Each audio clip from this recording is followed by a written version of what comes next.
I call the honourable member Darian Fenton. Thank you very much, Mr Chair, and I'm happy to take call on Part 1 of the Land Transport, Road Safety and Other Matters Amendment Bill. Now, Part 1 is the guts of the bill. It has the majority of all of the various provisions in the bill, so I imagine that we will be having a fairly long and lengthy debate on this part. But I too want to address a couple of concerns up front. If I can start with the blood alcohol limit. And my colleague Shane Jones has started the debate off in a very eloquent way, and I want to advise the Minister that Labor is here to help.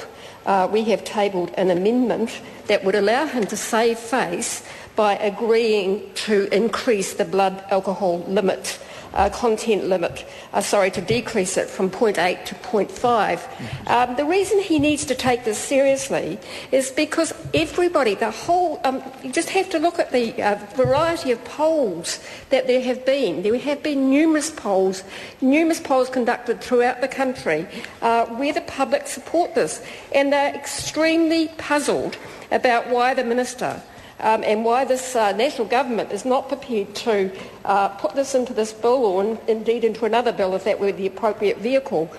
And also, I'm not sure that the Minister has taken an awful lot of notice of the submissions to the bill. I mean, there were a lot of submitters that came to the Select Committee. There was about 81 submitters, and we heard 31, I think it was. But many of them were concerned with this area of lowering the adult blood alcohol content, and was saying very strongly, like the New Zealand public has been saying very strongly, that they think that this is the time for us to do it. They don't agree that the government should be kicking this to touch and using the excuse that they need to have 2 years of research.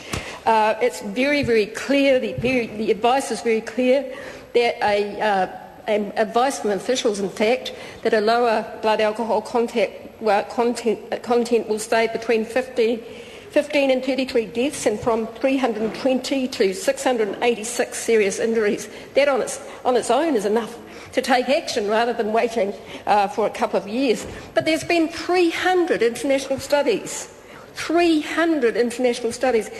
they've all showed the road safety benefits from lowering the blood alcohol content.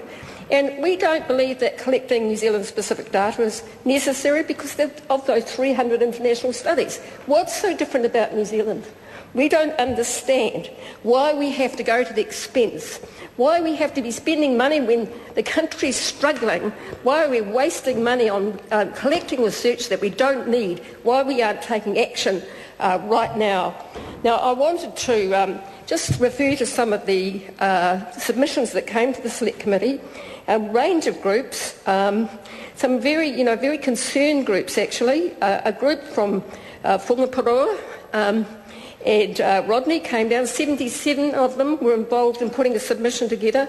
And the Seventh-day Adventist Church, Grey Power Auckland Area Committee, Active West Coast, Christchurch City Council even, the Drug Foundation, the Cycling Advocates Network, all said that we should be taking the opportunity to reduce the BAC from 0.08 to 0.05.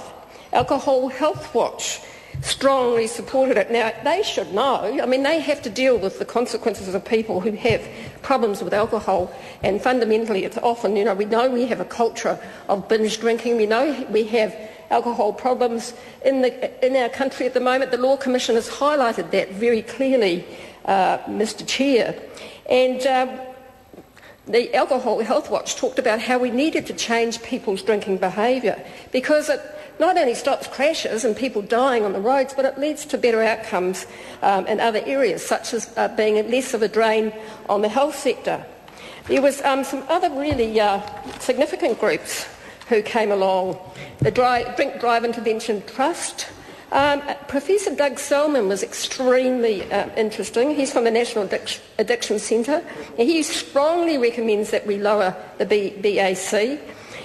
He said that the current blood alcohol content amounts to legalised drunk driving. And I think the Minister himself was very surprised when he found out that he could drink 3/4 of a bottle of wine and still get behind the wheel. And drive legally. Mr Chair, and still run the Cabinet agenda. I call the Honourable Member Darian Fenton. And Professor Doug Selman went on to say that there is enough international evidence to show that lowering the BAC has positive effects on lowering the incidence of drink driving, not just saving lives and stopping injuries, but actually changing behaviour. And it's one of the key measures that the government should be taking.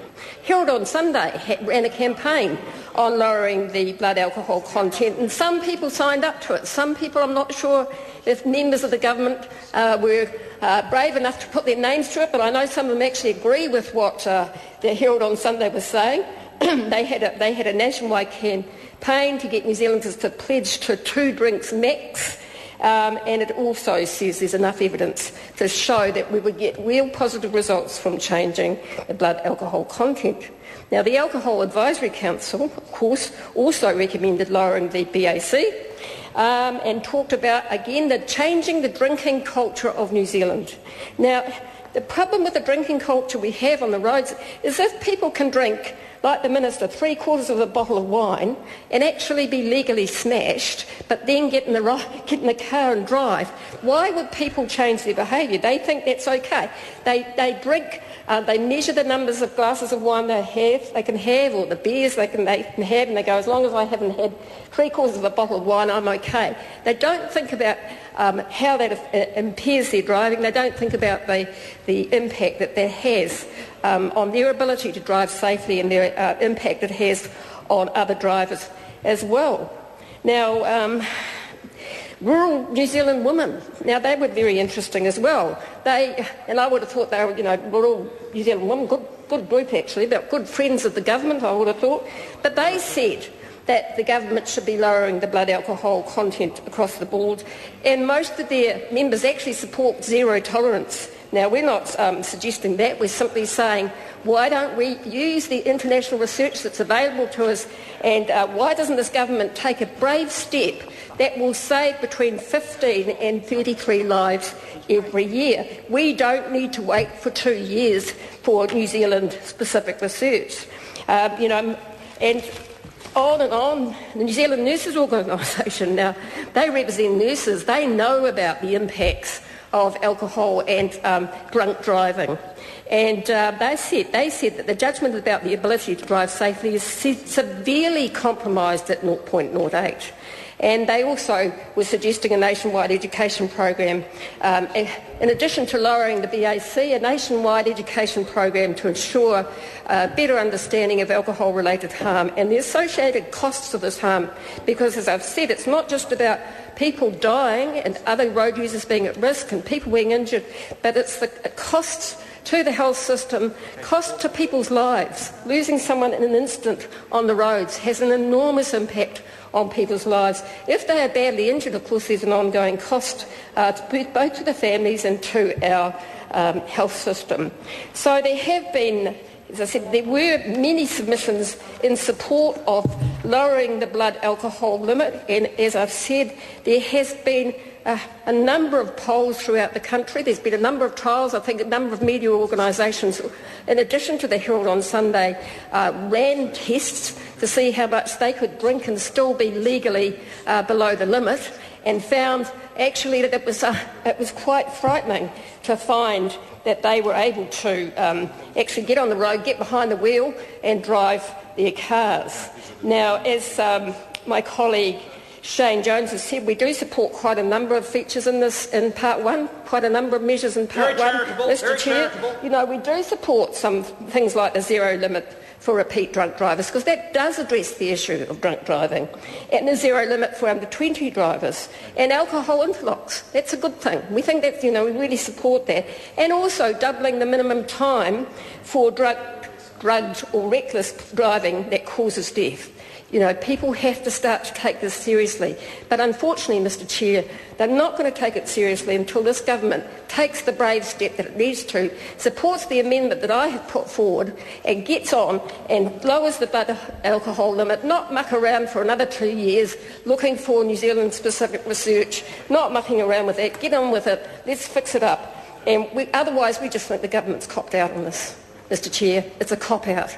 They've done some good things in this bill. There's some things we disagree with, but they could make it better by agreeing to lower the BAC. I call the Honourable Minister Stephen George.